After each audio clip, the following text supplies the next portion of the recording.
Hello, everyone, and welcome to Conversations in Horror, the podcast. I am your host, Kevin L. Powers. I'm also the owner, operator of Something Wicked Entertainment and Events, and welcome to our podcast today. So, we are continuing our franchise month right now by highlighting specific franchises and the movies in those franchises. Now, the difference between this podcast and other podcasts is that we are releasing an episode for each individual movie in the franchise, and we're releasing all those episodes in the same day. That means you get to listen to a whole bunch of different episodes if you so choose, or you can choose to listen to them throughout the whole week.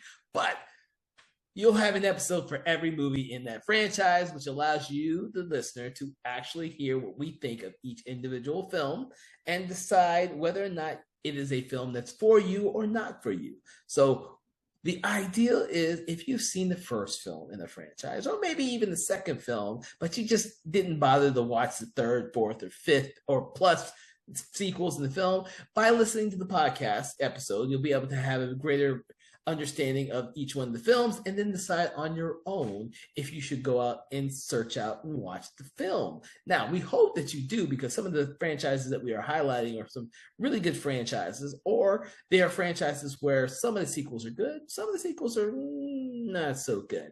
You're going to get that in any horror franchise. They all can't be equally as good as the original. We try and we hope, but not always happens. So that being the case, the franchise we are discussing right now in today's episode is going to be the Final Destination franchise. And the film that we are actually going to be discussing in this episode is The Final Destination from 2009, which, because I saw it in 3D, we will mention that this was the first one that was in 3D upon its theatrical release.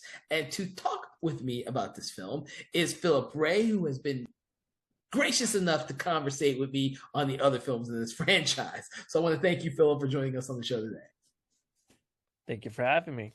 Good. So I've already kind of given everyone a little bit of tidbit about me, because I saw this film at the theater in the 3D form. So I'll have a different type of opinion than you will. How did you see the film? And did you see it theatrical, or did you see it on DVD, or how did you see it? And what was your impressions of this film?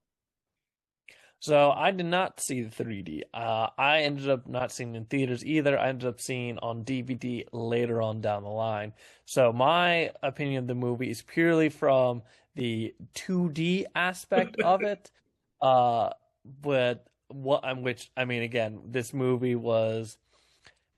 This movie came out in the time when all the movies were going with a 3D gimmick. And by 3D gimmick, it's, oh, look at this, look, like things flying at you at the screen. It was not subtle, which obviously watching in 2D looks extremely hokey. But obviously it's because you're watching it in 2D instead of 3D. But yeah, it definitely... It's watching in 2D. It is obviously the gimmicky 3D.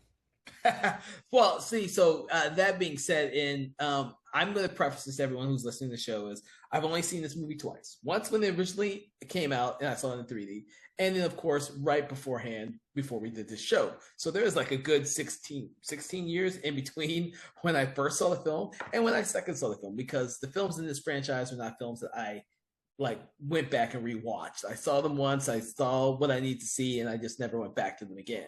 That being said, this one for the longest time was probably my second favorite out of the franchise because of the 3D gimmick. When I saw this at the movies, I thought it was amazing and it was fun and it was cool as shit.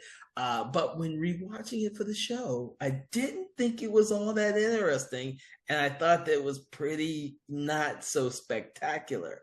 But the thing is, this film, which is the film that has the race car sequence at the very beginning, and anyone who's ever seen a live race car sequence we kind of hope for a car crash, which is what one of the characters actually says.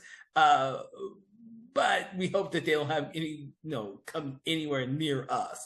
That being said, this is the film that's most furthest away from an actual, I guess, fear than what the other films did, with obviously the plane crash, a train crash, roller coasters, and of course the second film with being behind a truck with a bunch of logs on it. This one seems the most far removed because it's a race car, and not a lot of people go out there and watch race cars, to be honest with you.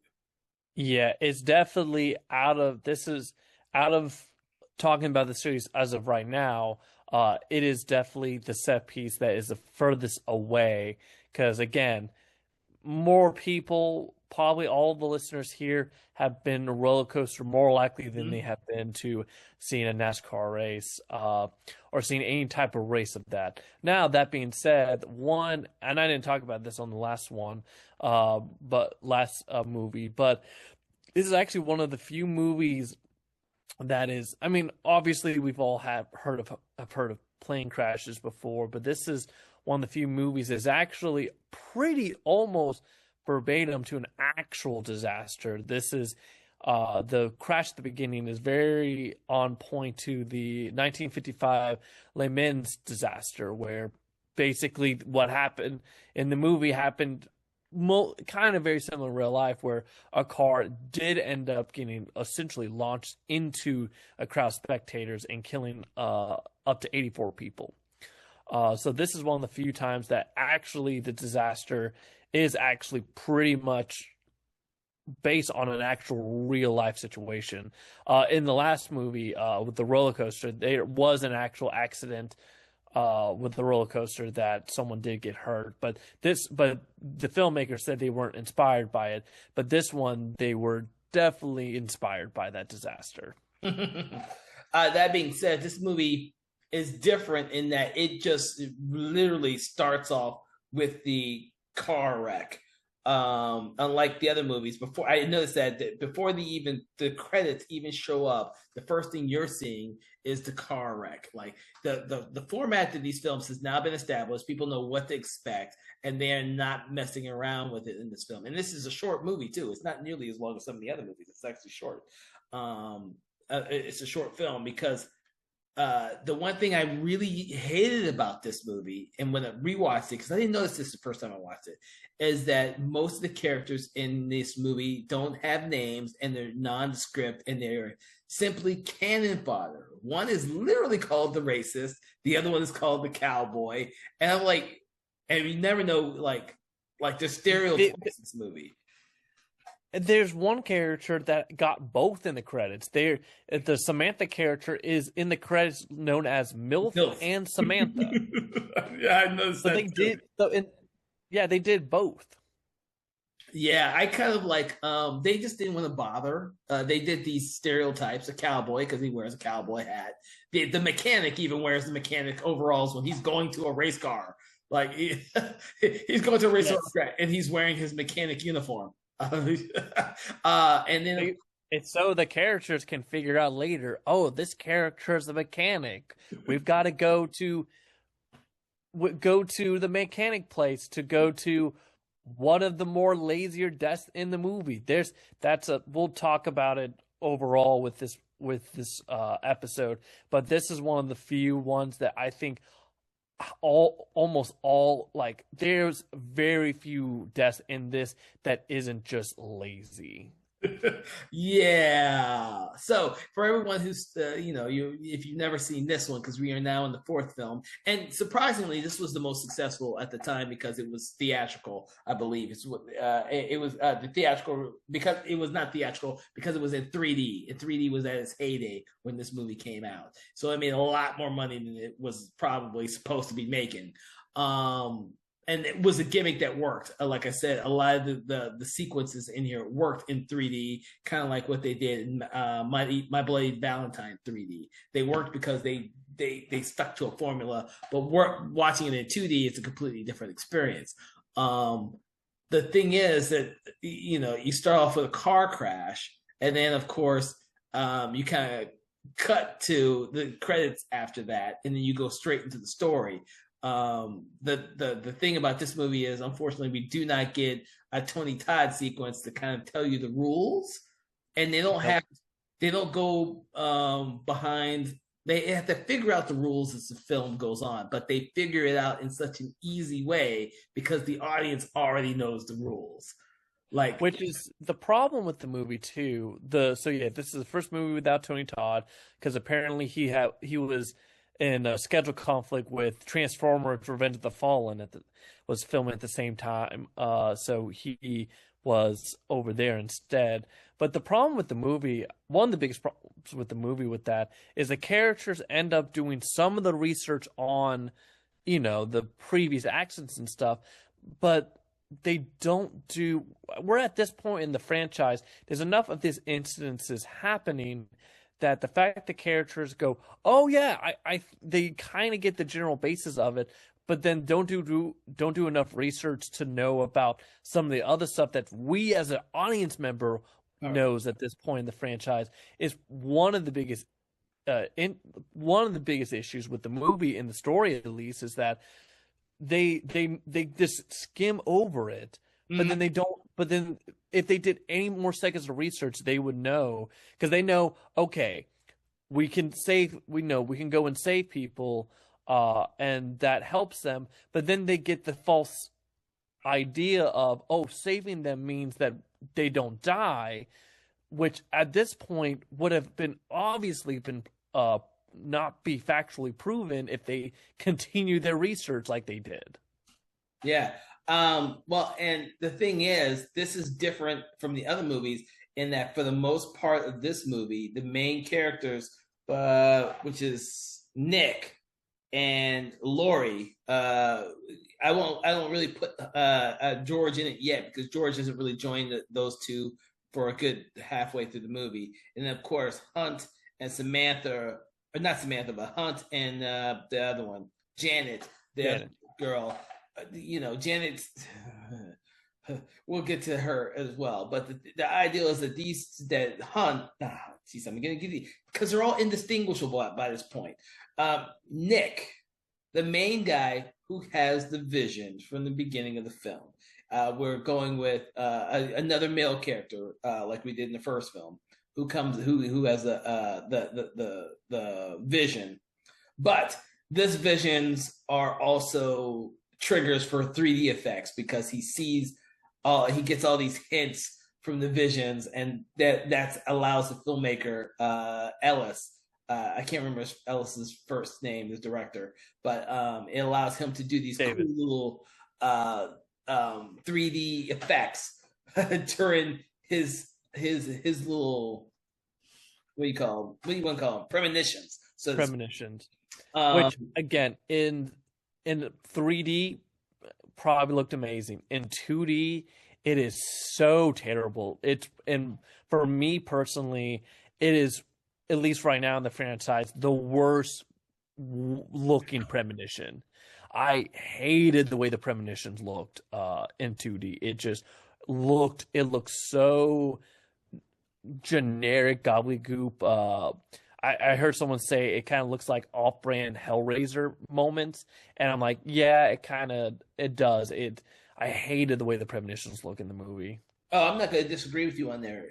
Like it's been what I say, 16 years since I've seen this movie. So the ideal behind it in 3D probably was really good, but when I watched it in 2D, I'm like, good God, these sequences keep coming up, and they're so oddly uninteresting. They're just ugly. That could be part of it. That could be definitely part of it, but not just that. Is that he has to see one for every fucking character in the movie. And I'm like, except for the George character. The George character is the only character who doesn't get one. No, because yeah, no, he doesn't get one. Because again, because apparently his premonitions is racist. Because that's a weird thing throughout the movie. Is we have two racist characters in the movie, which having the one character as you mentioned earlier that literally is dubbed racist in the credits, but then you have another racist character in the movie too.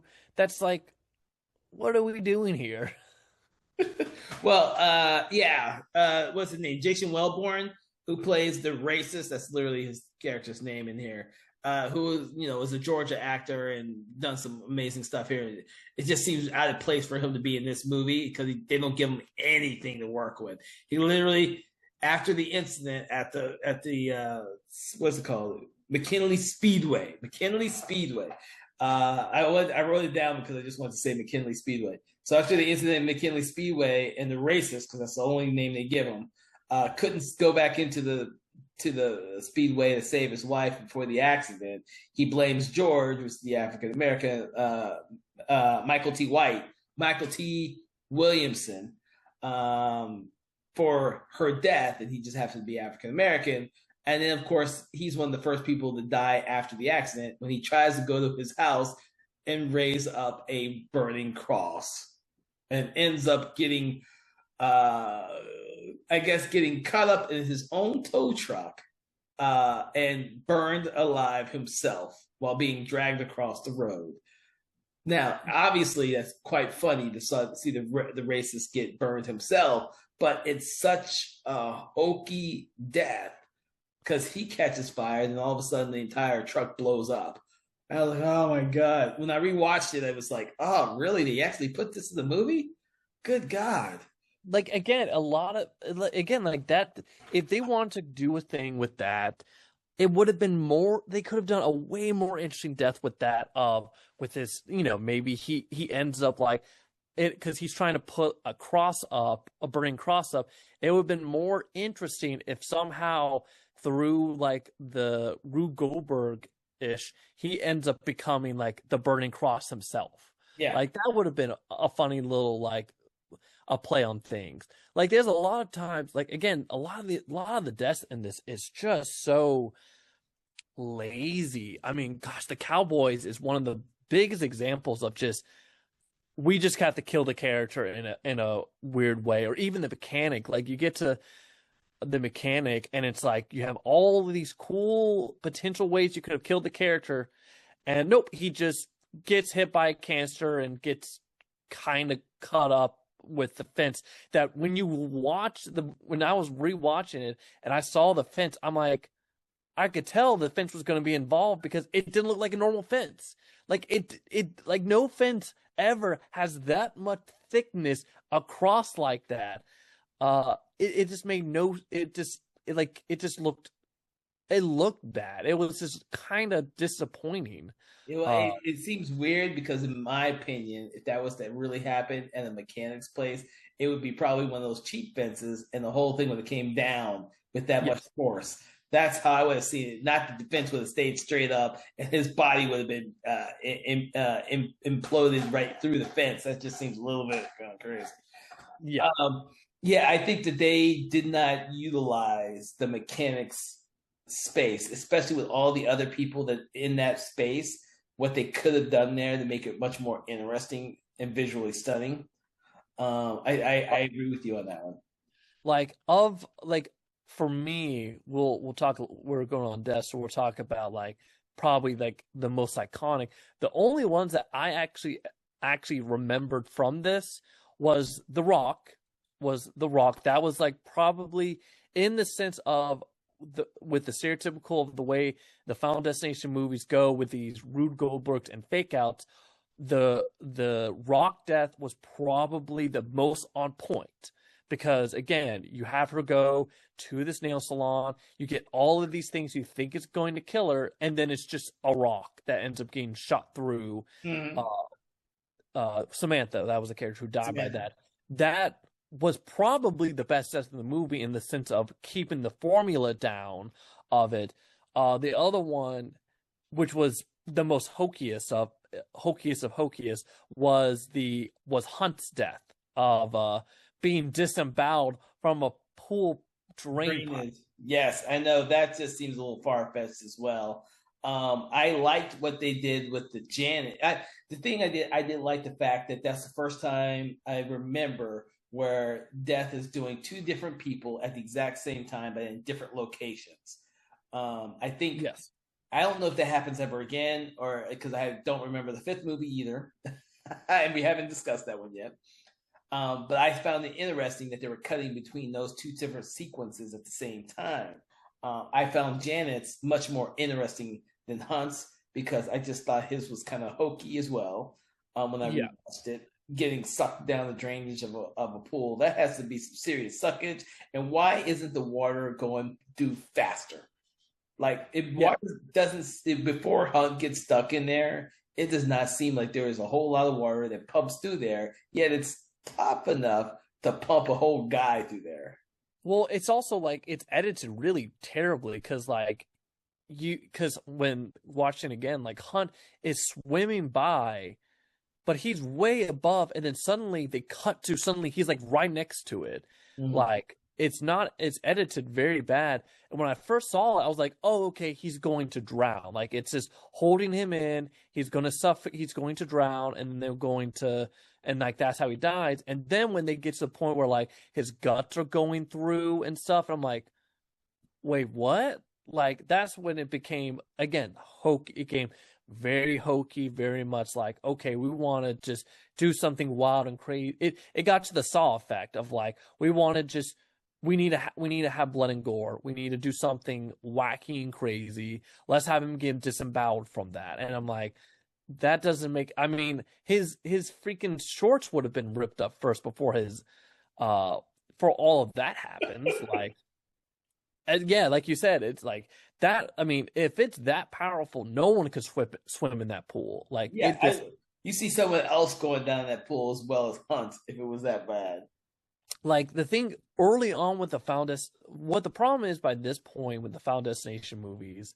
Well, first of all, let me also do a small tangent. The fact this movie is called The Final Destination because we were also at that point where everyone was doing to the like they were acting like this is the last one when we know it's never the last one. Well, they probably did think it was going to be the last one, but they didn't think it was going to make nearly as much money as it did when they threw it in 3D. Yeah, so it's just I hate when movies do that. But anyway, with this movie, it's by this point in the franchise, they lost so much of the original idea of the fact that a lot of the deaths in the first couple movies were plausible. Like you kind of could see you had a little bit of Rube Goldberg a bit about how it goes about, but it was practical. Like you could see to a point how some of this could accidentally happen. Again, it played on your fears about some of these stuff. But by the time you get to this in the last movie, some of the deaths are just, especially in this movie, it's just a lot of the deaths are just we want to just do something wacky. We want to do something hokey and wacky.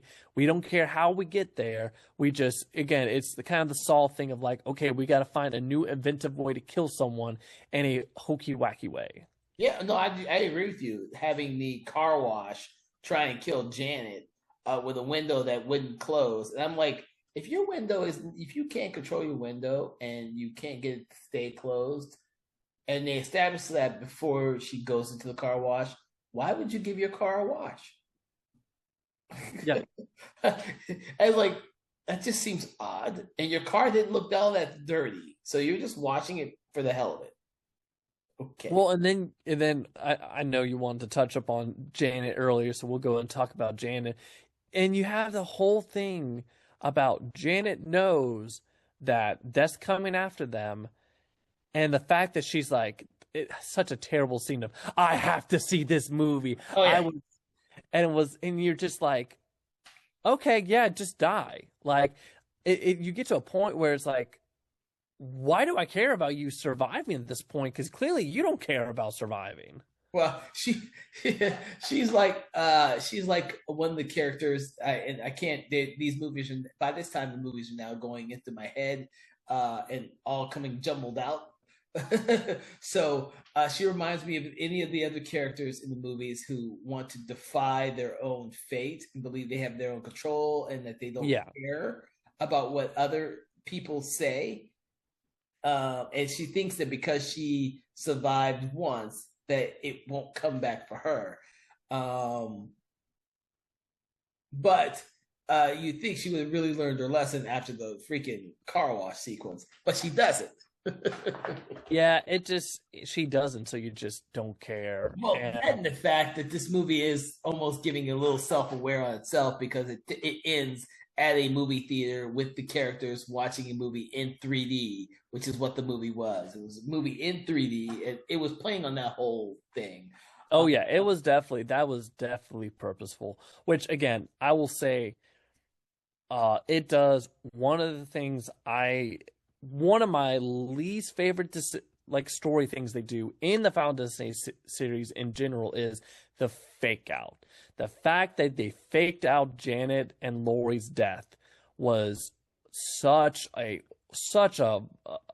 for me, it was such an ass pull because never in the series had they done that before, where they did the fake out where it's like, oh, the character's dead. Oh, nope.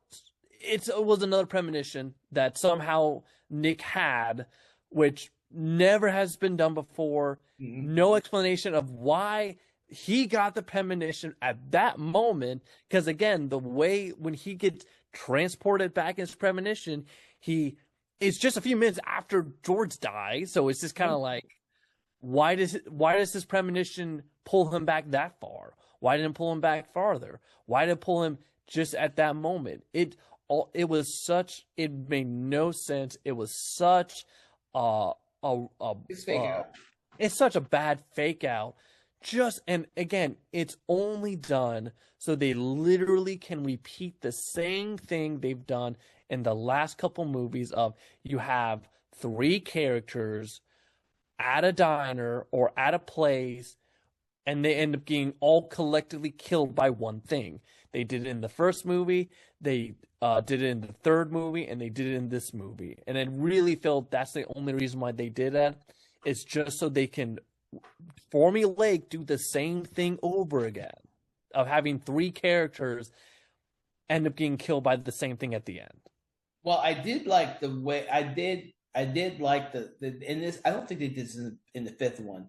And to be honest with you, I can't remember if they did it in Bloodlines now. But the ideal that when what's his character? Nick has the second premonition, the real premonition, and it repeats back to right when George dies. But instead of going into the theater to save Janet and Laurie, yeah. Laurie, he goes to save everyone in the theater. That's different, but it's also odd. It's odd in this premonition that he sees all this stuff that he's not privy to. Like, he's not in the room where the fire starts. So how does he know that's how the fire starts? Like, the ideal for the premonitions at the very beginning of the movies is that the person is literally in that sequence and he's seeing all this stuff, and then it goes back and it repeats itself and he stops it from happening. But here, he's seeing stuff that he's not privy to. So how does he know any of this happens? It's just done for fake out. It is a fake out for the audience, and this is why I told you earlier. I was like, I liked it when I first saw it in 3D because it was cool, but when I rewatched it, I was like, oh, this is a really bad movie. I mean, it has some cool sequences, but overall, because of the way they tried to make it to do the fake outs, the jump scares, and everything like that, they created holes with their logic and their plot that make no fucking sense. And the other thing too, again, they don't care about the characters. Right. Speaking of right now of these 4 Final Destination movies, Nick is the blandest of the main characters. Yes. He is, like, at least with the other movies, the main actor was interesting and engaging enough that you were interested. Nick is not that. The Bobby Capel, I don't know if to fully blame him for that or if it's just a script, but it's just it just is not interesting to watch. He's not interesting to watch. The character's not interesting to watch. I mean, I care more. I mean, I was more interested in Laurie and that actress than I was in Nick with Bobby Campbell, and I think that he is definitely the weakest main character of of these four movies. Oh yeah, most definitely, most definitely. Um, yeah, but if I had never rewatched this, I would have said something differently. But upon rewatching it, I was like, oh my god, this movie is so many holes. I mean, it's not. It's just barely enjoyable. They better be lucky that even though it's a fake out, the death of Janet and Laurie in escalators is one of my favorite sequences. Probably couldn't happen like that, obviously, but it was cool to see it happen. Someone getting killed in the escalators. Yeah. And I like the fact that they ended it in a movie theater. And the movie, and just as the scene in the movie blows up, the entire screen blows up. There are aspects of this that I like. That's one of the big ones, but those plot holes and those pieces of logic, when they hang on you when you're watching this movie or rewatching it. And that's a problem. Yeah, and sometimes you can, like, if you have an interesting character to follow, whatever, then you can excuse that. But again, they knew that they didn't care about these characters, and it's even more apparent. Again, you can just watch the credits of how they name the characters, and they did not care.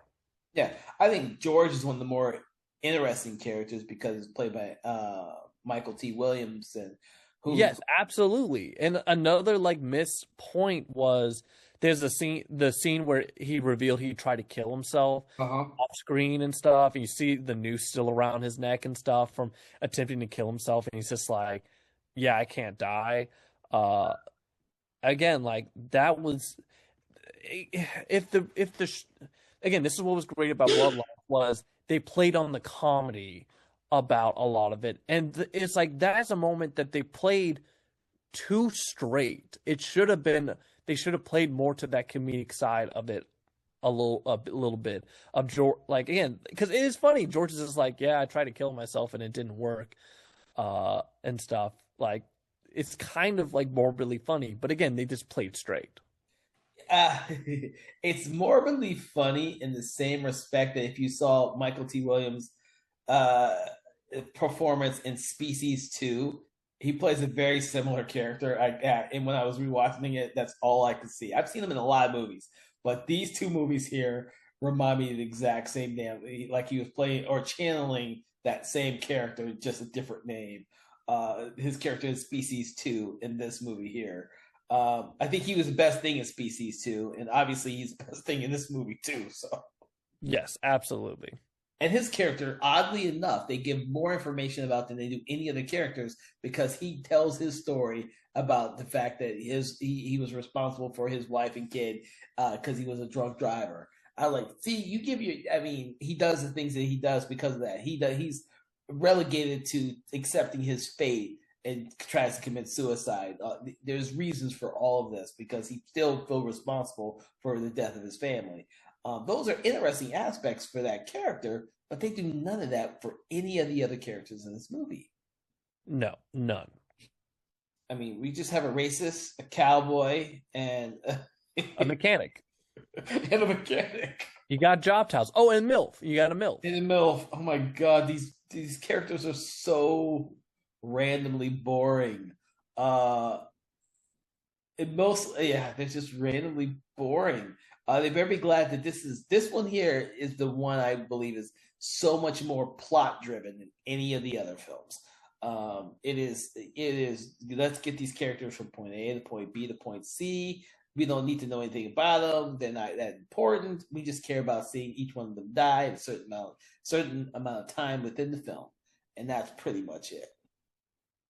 Yeah, which is sad. I mean, like I said, when I saw this movie at the theater, 2009. Wow, 3D was having its digital 3D was having its heyday, and this movie made a lot of money. None of us were looking at those details like that. We were really under the impression if we wanted to watch some good kills. Now that's unfortunate that that's what becomes of the fourth film in the franchise. People just want to see the creative deaths, and unfortunately, the story isn't really there. But I mean, it is a product of its time. I mean, we can recall any of the 3D movies that were released at the same time, and we'll probably come back with the same type of thing. Where can you think of any of them that were memorable? Not as much as I love the Resident Evil movies, the two that they released in 3D are not nearly the most memorable of them all. My Blade Valentine may be the closest one, more so than was the Clash of the Titans or some of the other ones being released. So that's what I have to say about that. What do you think about the gimmick of 3D though? I mean, there's a reason why nowadays, uh, the movies stop like catering toward that. You don't see other than Avatar. There's not no movie right now is like advertising, oh, we're in 3D. I think that definitely was a gimmick of its time in the early 2000s to mid 2000s, and then everyone now it's like some movies may use it to a better effect, like a How to Train Your Dragon and stuff that they would use it to help elevate certain scenes. But definitely the gimmick of, oh, you have to see this movie in 3D because it's completely shot in 3D. That gimmick is gone, and I mean, for me personally, I'm fully okay with that. I like watching movies in 3D, just like I like watching movies on the IMAX. I like the scope of the movies. I honestly don't remember the last one I saw in 3D. I know it was last year, but I couldn't tell you what movie it was because it probably didn't affect the final film all that much. I just liked watching it in 3D. It's not like when this came out, the Resident Evil sequels came out in 3D. The last Saw, the final chapter came out in 3D. Stuff like that. That would be interesting to go back and watch that one since that was around the same time. Seeing how Saw 10 or Saw the final chapter is what it's now called. Not called Saw 3D anymore. It's called Saw the final chapter, I believe. Or maybe that's Resident Evil the final chapter. See, now I'm getting them all confused because they're all 3D was in the title. I think it was Resident Evil 3D that became Resident Evil the final chapter. Oh Jesus, what a gimmick. Oh Jesus. Now, I don't see other than that whole thing that Nick has a second premonition. I don't see any of the anything new that they brought to the franchise with this film in particular. Do you remember seeing anything that you think they brought new? No, they didn't bring anything new. Again, if anything, again, the problem when we get to the next movie, we can talk more about that one. But like this one, definitely did not bring anything new to this franchise. And again, it's definitely when you think of Final Destination and you think of the kills, there's a reason why this one's not really that ranked. If you did a ranking of all the Final Destination kills, there's a reason why this film's kills would be near the bottom for the most Really? point. I still like the escalator one, but that one's not like so many other ones. So many. I mean, by this film, it's like, just like the Saw movies. By the time you get to Saw 5 or 6, it's very hard for them to come up with something new that looks creative and different and interesting. Yeah. They're pulling at straws here. In Final Destination, I think they're doing the same thing because these movies are coming out roughly every 2 to 3 years. So Yeah, and they're kind of just rushing on like trying to get the spectacles of the kills, but not getting there. Again, that's why like for this, Samantha's is probably my favorite because it's the one that feels more on brand with the series of like, again, there's a lot of fake outs. You don't know what's going to do it. And then you get the small Rube Goldberg with The Rock ended up into the lawnmower and stuff. So yeah, I will agree with you on that one because watching all that whole Rube Goldberg sequence in the actual salon is very, very, very cool. And then of course when the fan doesn't hit her when you think it is going to. That's a great fake out, of course, because you've forgotten at that point that there was a rock in the lawn and there was a lawnmower. The lawnmower man is drunk, drinking, and then that's how she dies. I think that was a extremely well done one. I don't think there's any other one that's well done. I think the whole sequence, complicated sequence to get to the theater blowing up, almost seems too complicated. It's because you get to the point of it makes no sense because it's like, all right, you got a movie screen that apparently has all of this flammable chemicals right behind the screen, and you're like, what movie theater has this? Yeah. If I go to AMC, if I go behind the seats, I'm going to see a bunch of like vats of chemicals just chilling. Yeah, I thought about that too. I was like, they couldn't just do one vat. No, they had to do a whole bunch of vats. I'm like, what exactly is this room being used for with all that shit up in there? And then Nick trying to prevent it. It gets very much like the first movie with the shower scene where you're almost directly physically seeing Death trying to stop Nick from succeeding on preventing the explosion and stuff. Mm-hmm. And you're just kind of like, oh, we're back to this where like Death is kind of physical, is having some physical manifestation because you basically are seeing him physically try to stop Nick. Yeah, but thankfully you don't actually see them roll back any of that stuff. That was one of the things I wanted to discuss because in the first film, it was what we thought of as a fault in the film. Yeah. But they don't do that again in any of these other sequels, which is actually a great idea because we thought that was one of the weaknesses of that first film. If any weakness, that was like the only weakness of the first film. With these subsequent movies, which have multiple different weaknesses, they actually fixed that problem, and we don't have that problem again, thankfully. Yeah. So, what else can we talk about the Final Destination that we can think of, so that we make sure that we cover this one? I mean, that's basically fun trivia. Okay. So James Wan was supposed to direct this, but he ended up dropping due to scheduling conflicts because he was directing Dragon Ball Evolution at the same time. Which, out of the two, I don't know. Well, actually, Dragon Ball Evolution is worse. If there's an alternate timeline where James Wan decided not to do Dragon Ball Evolution and did this movie, maybe this movie would have been a little bit more better, and Dragon Ball Evolution would have never graced the movie screens ever. Well, keep in mind that the reason why he was doing that movie is because he was probably given a bigger budget and it was a non-horror film, which most everything else in his career was. So he was trying to expand from that. I can't remember when the one came out, which they both did. I don't remember when the one came out, but the one came out right after the first Final Destination movie. Was it? Yeah. See, I've lost one. I haven't seen it in so long, but the one didn't make any money, from what I remember. So him and his partner were relegated back to horror again. And then of course, eventually they became producers and they stopped directing altogether, which was sad. When I looked at their filmography, I was like, oh, I love their work. Even when they separated, I love their work. But they both stopped directing. So that was, Dragon Ball Z kind of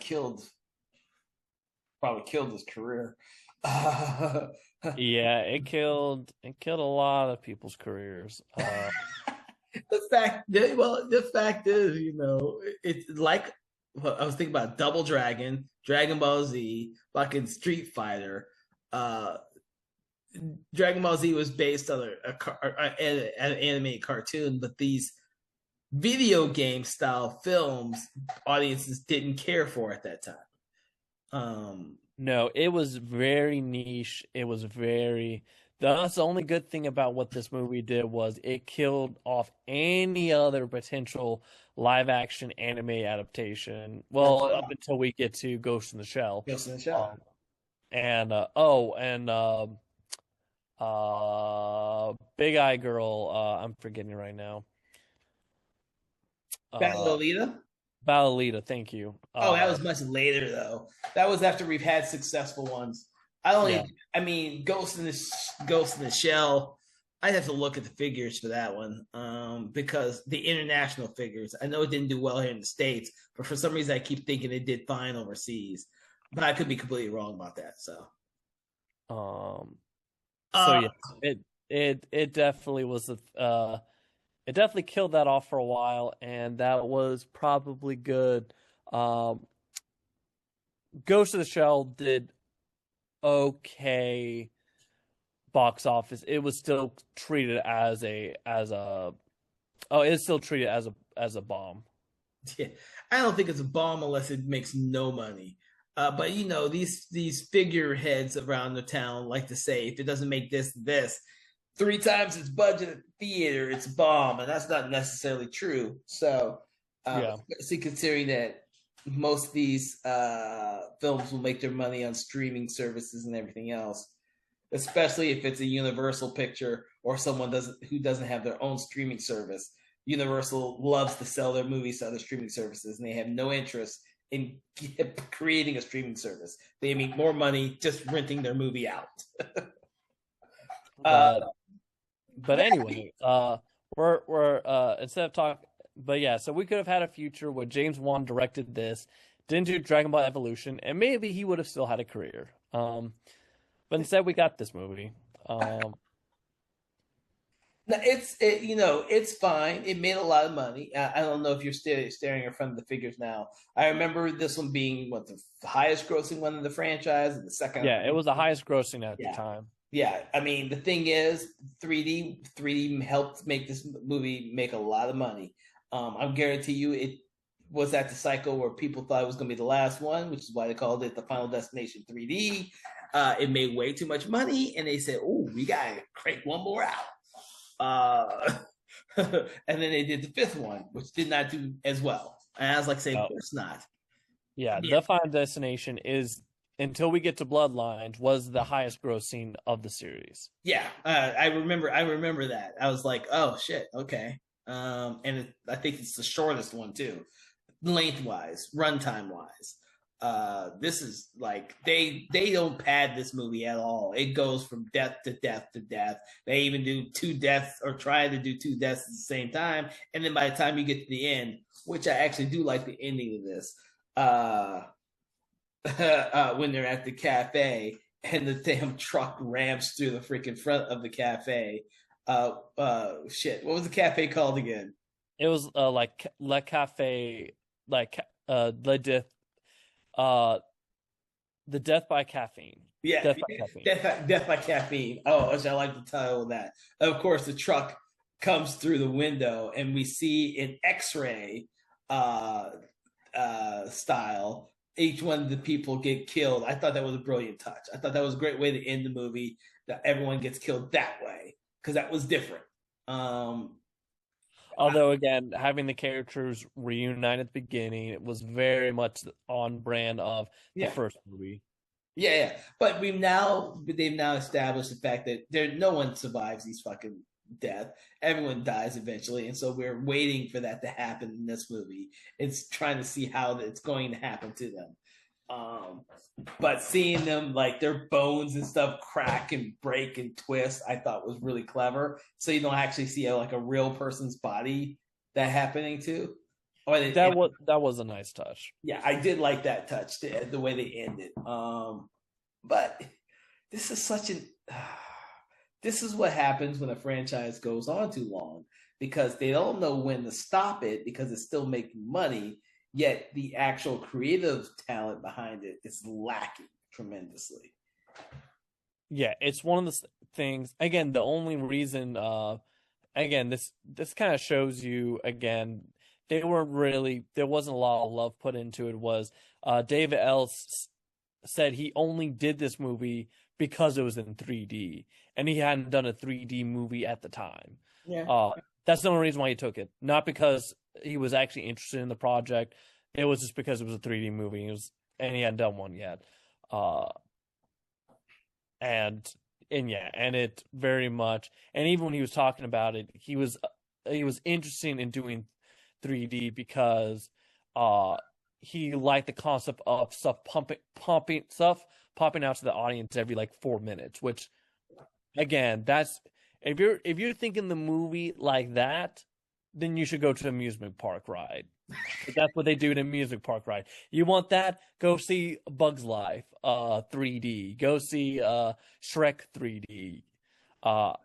Having that mentality for a movie, it's just, I mean, that's what we got. Spy Kids 3D. Oh, come on. Robert Rodriguez did all of his own 3D effects and everything. It's so much fun and stupid at the same time. Oh, it was. Oh, Jesus.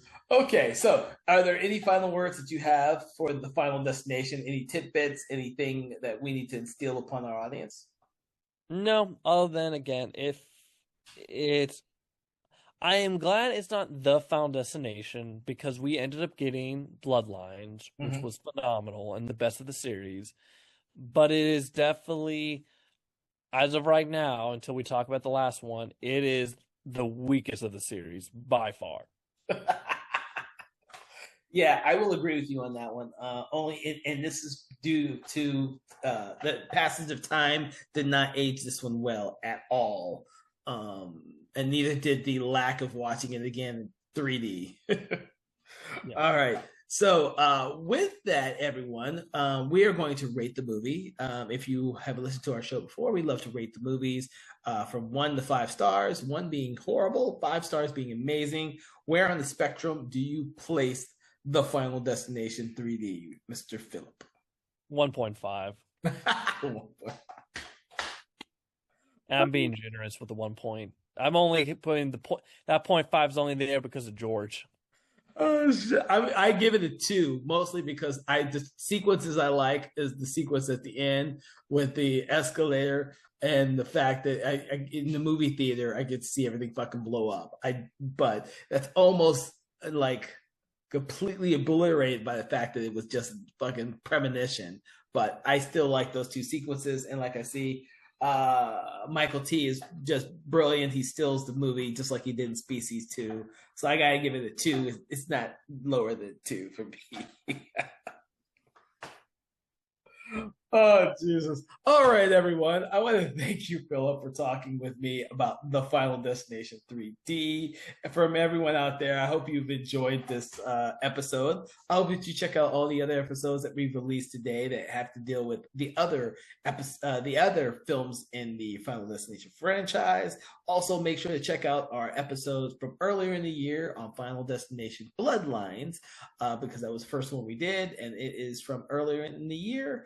Make sure to check out all of our previous episodes because we've done a lot of great movies over the course of the last 2 years. And if you've been following us this month, you will have some unique opportunities to listen to episodes about other franchises. So make sure to check that out as well. Like, share, follow, subscribe, do that thing you do with your favorite podcast in your favorite podcast app, Spotify, and YouTube. From everyone here at Something Wicked Entertainment, we want to wish you a pleasant day and keep watching those franchise movies. Good day. Conversations in Horror is a Broken Lighthouse Pictures production, written, produced, and directed by Kevin L. Powers, executive producer Kelly A. Inoka. All contents and material from this episode of Conversations in Horror is copyright 2025 Broken Lighthouse Pictures.